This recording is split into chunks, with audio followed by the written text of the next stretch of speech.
Well, hello, everyone, and welcome to another episode of the Game Changer Mentality Podcast. I am your host, Rodney Flowers, bestselling author, speaker, and resilience trainer, and I am excited for today's episode. Thank you again for being here with me. I have a guest with me here today, and I'm truly excited about this brother. I've been knowing this brother for quite some time now, and I am just in love with this brother. I'm excited about the work that he's doing in the world.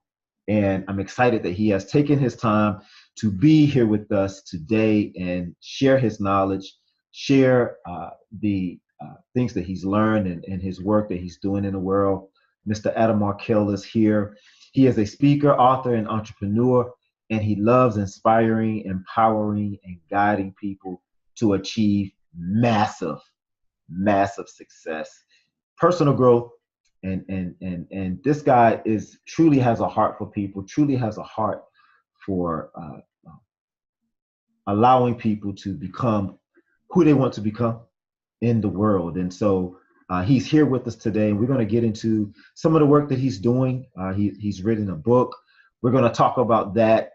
It's a best-selling book called Pivot, and I don't want to steal the thunder from this brother. I really want him to share with you what that book is all about. So, get ready to learn, to hear from someone who's really making waves in the world, who's really making it happen, and has a heart for people and heart to teach people how to become their best selves. So, without further ado, I want to welcome to the show Mr. Adam Markel. Welcome to the show, brother. Awesome, Rodney. Thank you I'm so happy to be here, man. You got me all pumped up. I'm like ready to go. Yeah. Yes, thank you for having me on the show, Rodney. This is a pleasure. It's an honor, and I'm just happy to be here with you. Awesome, brother. Well, I'm pumped up. I am pumped up, Adam. I'm pumped up for you to be here. Obviously, I've just started this show. It's sort of brand new. And to have you on the show right now is a pleasure and an honor. And I'm in gratitude for you for being here. And I know that there are people listening that really want success in their lives. And I'm really excited about your book that you've written, because it can really help people accomplish that success. And for you to be here and share with us is a pleasure. It's an honor. So thank you for being here. I really appreciate that. Yeah. So let's get into your book that you've written, man. I love the title of your book, Pivot. And one thing about you, when I met you and I found out you had this book called Pivot, I'm thinking, what a wonderful title, because I wanted success in my life, but I wasn't thinking about it's actually a pivot. And you really, that title really just kind of brings things into perspective about, you're a certain place in your life, and then you want to move to another place. You want to experience something else. You want to have something else. And so what do we have to do? We have to pivot. And the consciousness of just that title of pivoting, that's something that really resonates with me. And so I want to talk to you about consciously pivoting, because I know that's what you're about, right? That's something that you really thrive and so let's talk about that. Can you tell us a little bit about that? Sure. Rodney, the title itself is kind of an interesting story, because the book that I wrote was Pivot, The Art and Science of Reinventing Your Career and Life. And for me, I began writing that book when my life was not so much in shambles, but I was in trouble. I had my midlife crisis, I guess is what you call it, but I avoided it becoming a crisis. I ended up getting a midlife calling, and it started out with me just feeling very little energy for the things I was doing at work. I mean, that's where it began. If I look back and track back to where it began, I just wasn't enthusiastic about starting the day. I wasn't enthusiastic about getting up and going to work. I wasn't enthusiastic about working with people, about anything really, except maybe getting paid. I mean, that was about the only thing that could put a smile on my face. That's important. In connection with my work. And that just wasn't enough at a certain point. I mean, we laugh about it because we all know we've got to get paid. I mean, that's the purpose on some level of working, but it's not enough. It's not a big enough purpose, because it was making money. And I made a lot of money. I was a lawyer for 18 years. I'm still, sometimes I say to people, I'm a recovering lawyer. And I always get, I've gotten to speak all over the world, and sometimes to thousands of people at the time, sometimes, hundreds or dozens of people. And I always have somebody come up to me, or several people even come up and say, I'm a lawyer. I want to see myself doing something else. How do I get on that road to recovery? That kind of, tongue in cheek comment about it. But underneath that comment is also a reality that there are a lot of my brothers and sisters in that profession, because I'm still a lawyer, I just don't practice anymore, who are unhappy with what they do for a living. They're earning a living. And what I've come to realize is that I would prefer to earn a loving. I would prefer to earn something more than just a living. And so money wasn't enough. It didn't provide me with fulfillment. And so even though I had all the things that people would say would define success, and by that I mean I had a successful career. I had plenty of money. I had lots of clients. And at the same time also, I had all the possessions of the accoutrements of success, financial success. But I just didn't have any enthusiasm for what I did. So I had success, but I didn't have fulfillment. Success without fulfillment feels like failure. So I felt like a failure, even though by other people's definitions, maybe I was a success. Now, I also at the same time had a lot to be grateful for, in that I married a woman after college who is still my wife to this day, who I love. And you know this woman, Rodney. Randy is special, special lady. And so this, in just a couple of weeks, we'll be married 29 years, which is craziness. Wow. Man. Congratulations, man. Congratulations. So being married to somebody that I adore and that I felt was there as a support for me, as a genuine support for me to be exploring this midlife situation, and also have 4 kids that were healthy. And thank God, knock on wood, our kids didn't have any health issues. They were doing well. So I had a lot to be grateful for, but at the same time, I just wasn't able to put my feet on the floor in the morning and settle for the status quo anymore. So long story short was I changed some things. I didn't make big giant changes. I made small changes. Small little changes, like, what books I was reading, people I was talking to, people I wanted to be around. I started to follow some things that I was interested in, and I got jazzed up about being a teacher, believe it or not. I was a teacher before I went to law school. I spent 2 years as a middle school teacher. Man, I knew one thing for certain. I did not want to go back to being that kind of teacher. I'll leave it to other people and other parents to take care of their kids, man. And I thank God in this moment that there are people, teachers, who will spend 6 hours a day with my kids and with your kids and with other people's kids. It just wasn't going to be me anymore. Right. All right. So, but I wanted to teach nonetheless. I wanted to teach other people who were, let's say, interested in making changes in their life the way I was making changes. And those were the people who were really open-minded and open-hearted. That was the group of people I wanted to hang around with. And I started to do that. And I was doing it on a regular basis. I was running a group mentoring program. I was involved in masterminds. I was attending seminars. All of a sudden, I was asked to speak. I was asked to get up on a stage, put on a microphone, and speak to a group of people. And then that grew into a bigger group and a bigger group. And then about 18 months later, I'm standing on a stage in front of 5,000 people in Asia, people, most of whom didn't speak English. So they're wearing headphones, they're wearing earbuds. And here I am sharing things that are really on my heart, things that were truly important to me, not things I was just doing to earn a buck.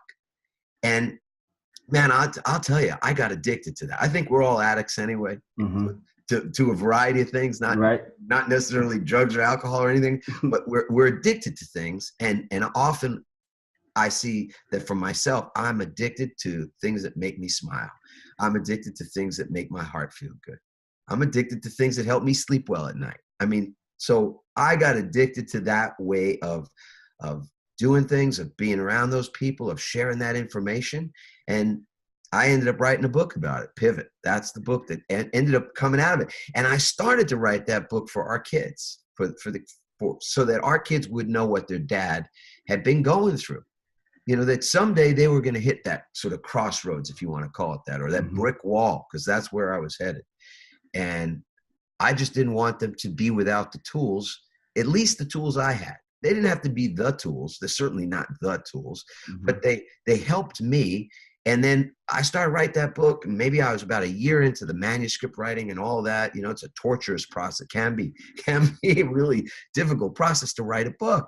And so one day I'm doing some writing, and our oldest daughter, Chelsea, walks in, and she started to talk to me about this book as we were exploring a title. And the title we were exploring at the time was, well, actually, it was titleless at that moment. She said to me, "Dad, this book is not just for us." She says, it's not, because I was thinking it's going to be a guidebook for the kids, a little book just out of privately, you know, published thing, whatever, self-published.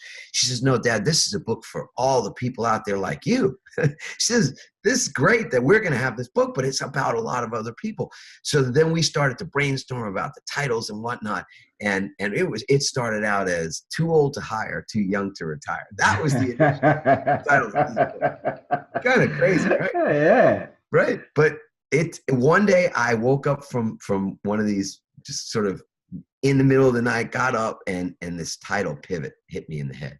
It just like landed in my mind that, just like in basketball, for us to remain in the offense mode, we can't allow the defense to collapse around us. We can't play on defense only. And to be able to pivot is actually a move. It's an assertive move to be able to see the court, to be able to see 360 degrees on the court, even, because you can pivot on one foot and turn 100, you know, all the way around and see. You could pass the ball, you could shoot the ball, you could do a bunch of things because you can see more clearly what's the environment around you. And that became the genesis for the book.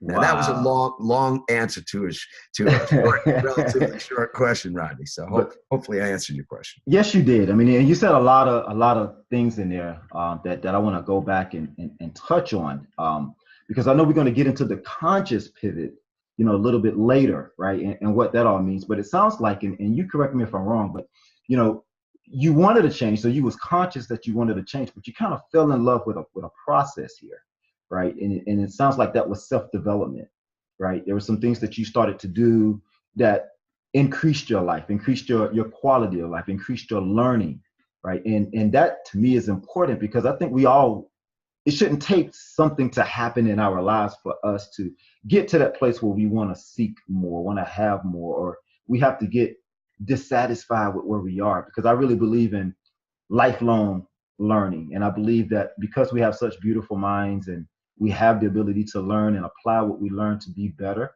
and create, that that's actually something that we should pursue consciously, in my opinion. What are your thoughts about that? Yeah, Rodney, I love the question, first of all. Look, we do things habitually. That's the nature of how we're built as beings. We do things in a habitual way. And there's nothing wrong with that. We breathe habitually. We walk, we talk. So much of what we do unconsciously, in other words, by habit. And to me, as part of what will help us to be more of what we truly can be, tap into that 95% in the reservoir that's in the reservoir. They talk about, scientists talk about us tapping into areas that we have not yet been able to explore. All of that is about consciousness. Consciousness is a word for evolution for me. It's a word for how it is that we awaken as human beings, as a species, as a global community, as a universe. The universe is waking up. Everything is in a process of waking. Everything is a process of growing. It's either growing or it's dying, just like you said. So yeah, being conscious about the things we do, the choices we make, the thoughts we entertain, the thoughts we dwell upon, the work that we do in the world, all of those things are either conscious or unconscious in my view. And so, yeah, how we pivot. Pivoting is this term that means evolution. It means innovation. It means growth. It means small changes that we make that create some larger change over time, even transformation. So, yeah, it's all about consciousness. Yeah, I completely agree with that.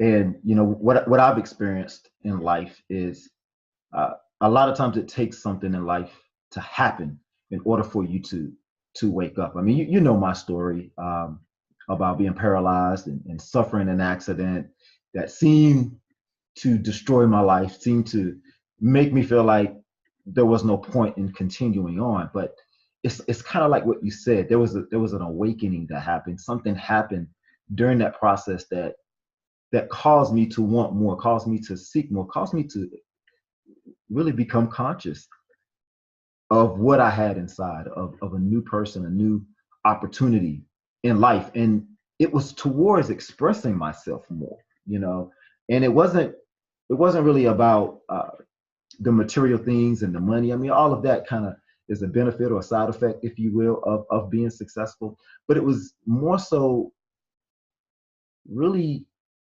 figuring out what I could accomplish, figuring out how far I could go, figuring out and experiencing, you know, creativity in myself, creativity in my life, and not just kind of just drifting along and settling for whatever came about, but actually creating a life that I loved, creating a life that I was happy about, creating a life that I can say that I created, and I was satisfied with that. And it required a level of personal development. It required uh, some discipline. It required me actually going out and doing some things in order to accomplish what I wanted to create and accomplish. But it was from that moment of being in that place where, you know, I realized there was more for me that I could accomplish. And making that conscious decision to go after it, to go get it, to go and do it and be that person, you know. And it required a lot. So what would you say to someone who may be going through that type of situation in their life right now, and they want to be successful, they want to accomplish more, they want to have more, right? What would you say to that person? What does it take to be successful? Wow. I want to unpack that just a little bit. That's a big question. Well, first of all, it takes consciousness. I mean, I love where the conversation is going, because there's a lot of sort of tried and true advice out there on success. And it's not that I don't buy it, because it's tried and true for a reason. You got to focus. You got to be tenacious. I mean, but that won't be where our conversation, I mean, it could go there if you want it to go there, but I think there are things that people don't talk about that contribute to the feeling that you are on purpose, the feeling that you are living your true identity, the feeling that you're experiencing life as a conscious creator of it, that life isn't happening to you, but you are actually creating life as you go. I mean, that's what success, those are things that feel like success for me. Yeah, you can 10x your business and 10x your sales and 10x you can 10x your house. You know, you can 10x your stress, you can 10x a lot of things. And again, that I'm all in favor of abundance, so I'm not arguing against that. I just where I'm at in my life now, I want to work with people, and I get to work with people who want to have a greater influence in their own lives and in other people's lives. And that means not looking at things through the prism that is more common. So there's sort of two types of pivots that are happening almost all the time. One is a pivot that's happening without us sort of consciously being aware of it. And the other kind of a pivot is a pivot where we are consciously creating the road ahead of us. So one is by design and one is by default. And I was, the book I wrote, Pivot, The Art and Science of Reinventing Your Career and Life, is very much a design build book. So for the people who like to be architects of things, it's an architectural process. Use the word process. That's what the book is about. It's divided up into 3 sections. It's about creating clarity, which is all about identifying the reasons you're not clear at the moment and how it is you get clear. You clear the windshield of the car that you're driving down the road of life in. And that has a lot to do with our belief systems. And the second part of the book is about momentum. How is it that we actually create something and get it into momentum so that we can see some results from it? And that's very much about behaviors. So we talk about, or have heard in the personal development space, that we sometimes have limiting beliefs. We have limiting beliefs for sure, but we also have limiting behaviors. And so getting into momentum, starting something, baby stepping your way into success, to use that word, is a process. And it's not an overnight process. So patience is required in that process. I mean, I know it's the same for you as it is for me. You want to create something bigger and better. I'll tell you, I was 18 months. It was 18 months from the moment when I decided I want to do this particular type of teaching that is from a stage, that is in front of people who are wanting to learn about business, or as we do quite a bit now, people who want to learn more about how to become speakers. They want to do a TED talk. They want to stand on a stage. They want to get paid to be on a stage. They want to train other people to be able to facilitate process and exercise, and do that in a corporate arena or in a personal development arena. All these things that people want take a certain amount of time, a certain amount of patience. And I know I had to deal with myself for 18 months. I had to deal with myself. And I had some low moments. I mean, I had a moment where the owner of the company, who was primarily the path I had taken, I'd chosen to take, was in working for a particular company that was doing these workshops all over the United States and Canada. At a certain point, the owner of this company said to me, "I don't know if you're cut out for this, man." I mean, so I'm telling you from personal experience that wherever you are, meaning where you are, where I am, where the people who are watching this or listening to this now, wherever you are, you've got to be able to be patient with yourself. You've got to be able to know that there's a process that'll support you. I mean, you don't have to do it alone. There are people who will support you. There are coaches, there are mentors, there are people out there who will support you in creating what it is that you want in life. I mean, and that was a big awakening for me as well, because I think I'm like everybody else in this regard. We're sort of trained from the time we're very, very young that it's important to stand on your own 2 feet. It's important to do things for yourself. You don't want to, lean on other people. And that self-reliance is both a blessing and a curse. You and I were talking about this before we even hit the record button, that everything is fine until it's a problem. Everything is okay until it's not okay. And so it's okay to learn how to stand on your own 2 feet. It's okay to learn how to take care of yourself. It's fine to do that until it's not fine, until it becomes a problem, in other words. And where it becomes a problem is when it excludes or it makes you blind to the fact that the world, that the universe, that other people, your brothers and sisters everywhere around you are here, that they can support you just like you can support them. So yeah, clarity, momentum, and then when we are done with those 2 sorts of that process, you can plan something. People move into the planning stage too quickly. They move right into that, go find the shiny penny, chase after that shiny object, because they want to feel safe and secure. And a plan will make you feel safe and secure until you realize the plan's not working. Until you realize that somehow the plan isn't a plan for your life, it's somebody else's plan for your life. And we've all been there. We all know what that feels like. Mm-hmm. So yeah, Rodney, we can be the conscious creators of our own life experience. And that's what pivoting really means to me. I too love where the conversation is going, Adam. you really hit something home there when you talk about the process and you talk about getting clear, gaining momentum, starting with the baby steps, and then start planning.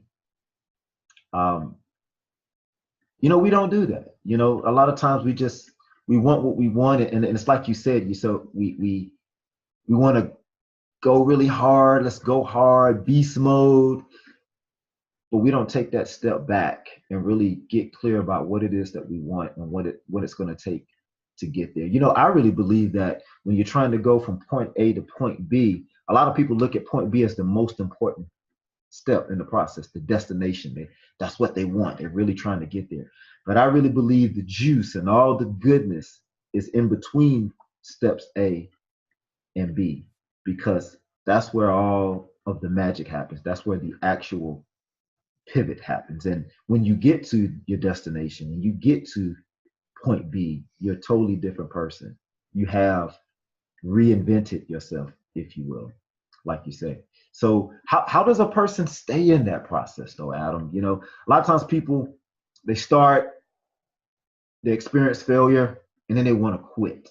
And I would imagine going through this process, trying to create your life, it requires a certain level of resilience. You have to hang in there. Things doesn't always go your way, and as you and I know, there's an incubation period, a process. So while you're in there, sometimes people struggle with that process. How do we remain resilient? How have you remained resilient in your process of life?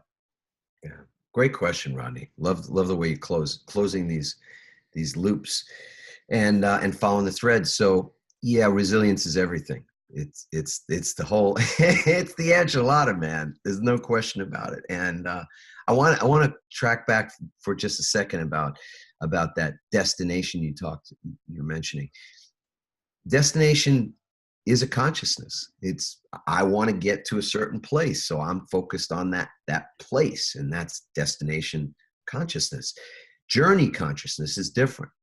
Journey consciousness is sort of that old James Taylor song that I remember singing to the girls when they were younger, our older girls, which is that the secret of life is enjoying the passage of time. The secret of life is enjoying the passage of time. That's journey consciousness. That's understanding that this moment is important. That when I don't give up this moment, I don't sacrifice this moment because the moment to come is going to be better. Because I think a lot of people live that way. They live for the moment to come because they believe the moment to come is going to be better. So meaning when my mortgage is paid off, life will be better. When I have the money I want, my life is going to be great. When I have the body I want, I mean, on and on, fill in the blank. Everything that people want, they say they want, they put the resolutions together for at the end of the year, all that stuff becomes giving up the present moment in some respects for a better moment to come. And to me, the art and the science of it, if you will, in the book that we're incubating now. I love the word incubator, as you know, because we're like little chicks, man. And either we're nurturing ourselves to grow, and we put ourselves in an environment, as Yogananda said, environment is stronger than will. So to be in the right environment, to be incubated in the right environment for your growth is what we're talking about, because that's what contributes to creating resilience. And I want to come back to resilience in a second, but I'll just say we're in the process of incubating a new book, sort of a next step in the pivot process for people who've gone down that road a ways already. And it's really about three things. It's about being able to embrace the fact that change is a constant. Embrace the fact that change is not going to go away, and change doesn't mean threat. It doesn't mean what we feel it means often, that change means something unknown. I'm about to experience the unknown. I'm going to live in the unknown, and the unknown could kill me. So as opposed to looking at it through that lens, we look at change differently. We look at change as our best friend. like Ram Dass said, make friends with change. So beautiful. So to embrace change and then to embody it, to literally embody what change is all about. And an embodiment of change is the putting it into practice. So not just lip service to it. So you look at companies like Starbucks that have had some challenge recently, PR and systemic, endemic challenge inside of the company's operations. And you look at Facebook, same thing, systemic challenge inside of the company. PR problem as a result of it all. I mean, these are companies that are faced with change, that there's a disruption in kind of on a macro level, and they've got to deal with it, and not just deal with it, but embody a change for it to enable them to be stronger than they were before. So they embrace it, right? Starbucks didn't deny that there was racism in their company. They didn't come out with a statement and say, no, we're not a racist company. That's a crock, you know? No, the CEO of the company comes out and says, we've got this issue. Unconscious racism, unconscious bias. Inside, in the woodpile, inside. And he didn't just, go, okay, it'll blow over. We're bigger than this. We'll withstand all the protest. We'll pay these people off or whatever, make settlements. No, they went about doing something to embody the fact that things were changing. And that even though the change was unknown, what would happen, you can't necessarily say for certain. That company embraced it, and then they embodied by creating some new process for addressing, for speaking, for talking. Same thing with Facebook. Went ahead and changed their algorithms. You could say, well, they had no choice. The market forced them, all this pressure. Say whatever you want. But the point was they had a choice to make, whether they would resist or embrace, whether they would create some lip service to the challenge, or they would embody and do something different about it. And in both of those instances, they embraced it, they embodied, and then they executed. As in, they got about doing things differently. They actually started to change things around.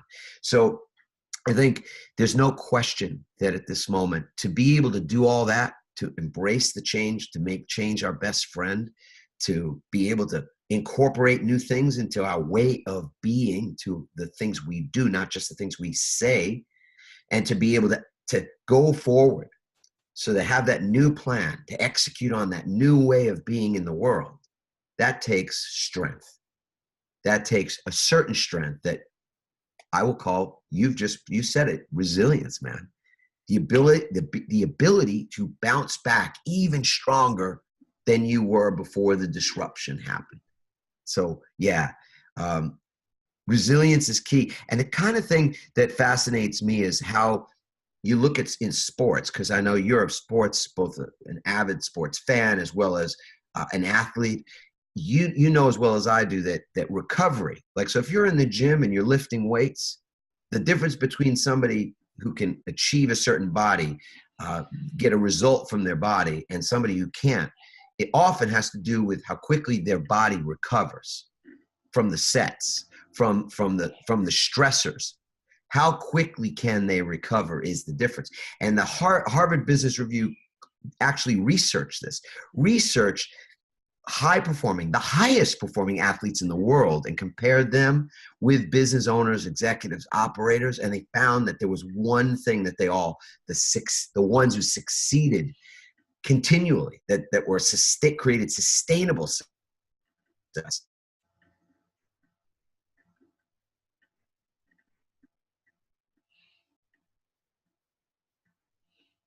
Hold on, Adam, if you're still there, because I think your internet dropped.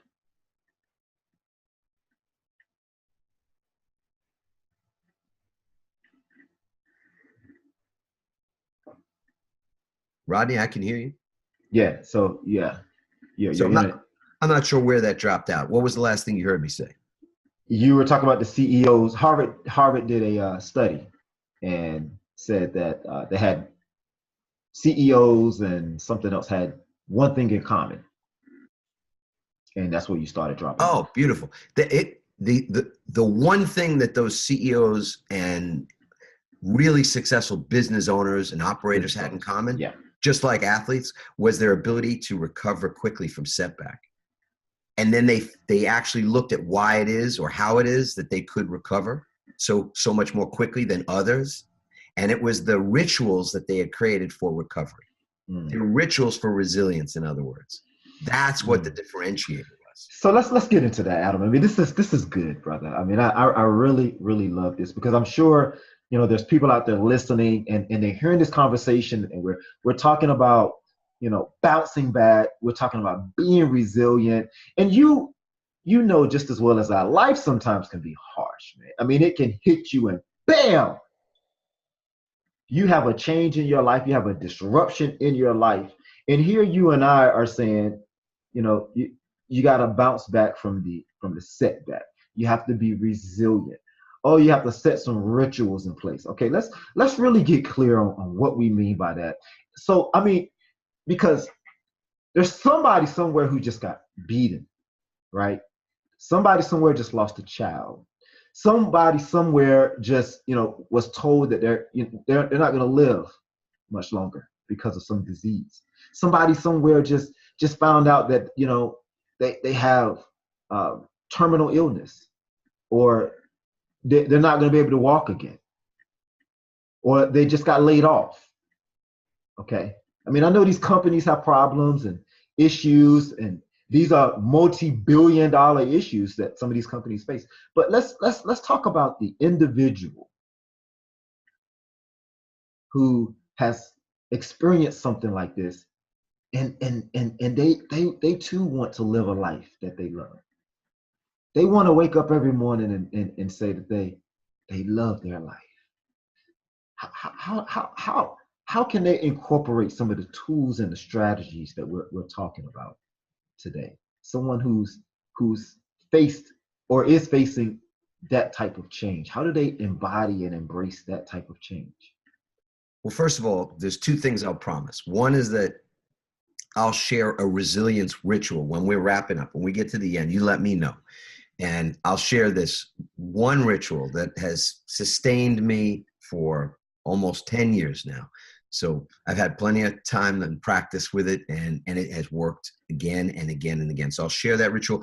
And I have a gift for everybody as well that might also be a bit of a catalyst, both to find out, are you facing a change right now? I mean, change is everywhere. So are you facing a change at the moment? Is it sort of, are the seas pretty calm? Is a storm on its way, or are you just coming out of a storm? I mean, like you said, there's people everywhere who are listening to this, potentially watching this, who had some pretty devastating changes happen, things that have happened in their life recently. Mhm. So I think it's really important that we be resourced, that people understand the level to which they are resourced in life. And by that, I mean, every one of us needs support, and that support is all around us. So it's just a question of what are the resources that are available to you. I mean, for me, I don't mind saying it, I'm not religious, but I'm very spiritual. So I know one of my main resources, in fact, the first resource I go to is God. I mean, I pray and I meditate. I'm in gratitude a lot of the time, not as much as I want to be. I mean, I'm a work in progress there, to be reminded again and again and again how important it is to be grateful, because gratitude is a prayer. Gratitude is a meditation. Gratitude is a going to source. For me, that's a source of strength, and that's a source of guidance. So I remember being in Japan, and I was doing an event with Tony Robbins. We were doing a kind of an Asian tour together, and I spoke to a big group of people, probably 6,000 or 7,000 folks. And when my talk was done, this amazing, one of the promoters there brought over an incredible man for me to meet. This amazing man who's a billionaire Japanese business owner. And through translation, what I found was that this gentleman has a practice. He has a ritual. We talk about rituals for resilience, how to apply them, how they're applicable to everybody in daily life. Here's a great example of that. This gentleman's ritual was to say, and is to this day, I believe, to say, thank you 1,000 times a day. Wow. But in Japanese, it's arigato, Wow. arigato, arigato, arigato. 1,000 times a day, he says, thank you, thank you, thank you. So the New Yorker in me, I grew up in New York. I was a lawyer for a lot of years. That sort of cynical part of me could have said, well, of course he says thank you 1,000 times a day. He's a billionaire, right? I mean, hello, right? Yeah. So, but then the question came up for me, you know, is he saying thank you 1,000 times a day because he's a billionaire, or is he a billionaire because he says thank you 1,000 times a day? So we can all, you know, kind of scratch our chin on that one. But to me, it's about gratitude. And that's where his success comes from. That's where his fulfillment, that's where his love of living and love of his life comes from, is that place of gratitude. I'll just say about 18 months ago, so 18 months ago, I had a conversation. So I was running a company, a very large personal development business training company. And I had been running that company. I was the CEO of that company for five or 6 years at that point. And I have a conversation with my business partners one day out of the blue, where they say to me, hey, this what we're doing here is not working. So we have to make a change. And that conversation in its end became became us deciding how it would be that I would exit the company. So that came out of the blue. And yet for 6 months before that conversation, my wife and I and other of my closest advisors and friends were saying, this isn't working. The model that we are dealing with, and just that whole host of things internally were not working in this company. And we knew the pivot was on its way. We knew it. And still, because I just like you, like everybody, appreciate stability. I'm not necessarily looking for change, or wasn't at the time looking to make changes where maybe changes don't need to be made. So what was I doing at that time? In all candor and honesty, I had written a best-selling book, an international best-selling, highly regarded book on the topic of pivoting, of how it is you utilize change, how you innovate consciously. And yet I was ignoring the change that was right in front of me. I was ignoring the writing that was on the wall, that was clear as day. I was ignoring it till I couldn't ignore it anymore, because the universe said,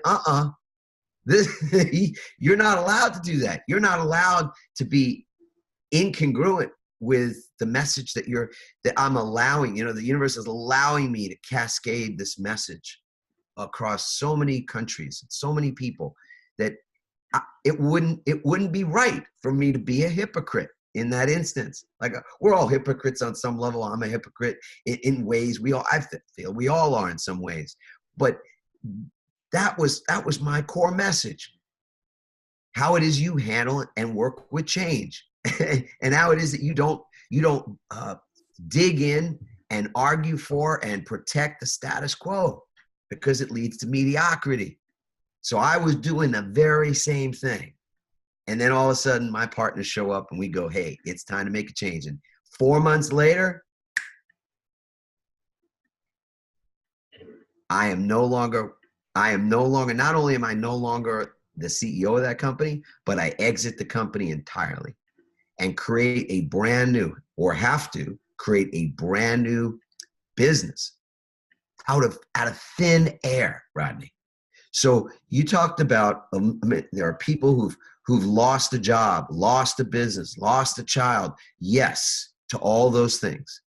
And I'm just saying, so everybody hears me clear, that it's no different for me than it is for anybody. We all have this. The road of life is It's this moment. This is the moment we can see, and the next moment is unclear. It's unknown. And so what is it that you do in those moments where the future is unknown as it's supposed to be, and you have the stark realization that that is true, that despite all your plans and all your things being nicely and neatly ordered in front of you, or so you think, that, like you said, and you haven't told this story at the moment, but that all of a sudden, boom, you get knocked down. Your legs get knocked out from under you, and maybe those legs don't work after that. Maybe they don't work the same after that. You know better than me and better than a lot of people what that's like, Rodney. And I can say, just from my experience, yeah, you're pivoting your whole life. And to learn how to do that elegantly, to learn how to do that from a place of being guided. So for me, my transition from that job that I had made my identity into something new became a choice to either continue to try to guard myself, guard my life, guard my heart, or to be unguarded and to surrender and to be guided. And so to move from the guarded mentality, to use your word, the guarded mentality to the guided mentality, that has been one of the most joyous experiences, one of the most unexpected experiences. And the experience that now I feel so blessed that's the next chapter that I get to share with people. Beautiful, beautiful, beautiful, Adam. That resonates with me so much, because I too believe it's what you do in that moment. And one of the things I believe in is harvesting the good, no matter how bad it may seem, and no matter how disruptive the change that comes is. Harvesting the good, and there's no way to harvest the good better than to be in gratitude. To be in gratitude for the moment, to be in gratitude for what's taking place and what's yet to come. It's been a pleasure to meet with you and share this time with you, Adam. I want to thank you again for being here with us. Best-selling author of Pivot. Um, it's just so nice that you're here with us, Adam, and to share your wisdom, to share your work with us. It's just, I'm so happy. So again, ladies and gentlemen, Adam Markel, best-selling author of Pivot, The Art and Science of Reinventing Your Career and Life. Adam, where can people find you if they wanted to buy your book, learn more about you, attend one of your talks or classes? Where can people find you? Well, Rodney, that's easy. They can go to adammarkel.com. I want to give your folks a gift as well. And this, how it is that you deal with the pivot, get started in your pivot process is really important. So we created 6 questions that help people to establish where they're at and help them get kick-started into that designing their future. They can go to startmypivot.com and get this free kickstart guide, these 6 questions. It's a beautiful place to also find out more about our community, our Facebook community, and things like that as well. I don't think there's anything more important than right now that folks start with a ritual for their own resilience. So the final thing I will share is this, that my hope and my prayer for all of us is that tomorrow we get to wake up just like we did today, because that's a gift and it's definitely not guaranteed. So you said it, man. Gratitude is the key. So tomorrow we all get to wake up. That's step 1. 2, that we're grateful for that fact. Even if there's challenge, even if today waking up means dealing with stuff, dealing with whatever. I mean, there's a lot of things to deal with. So, but to be grateful for that breath and that consciousness and that waking process.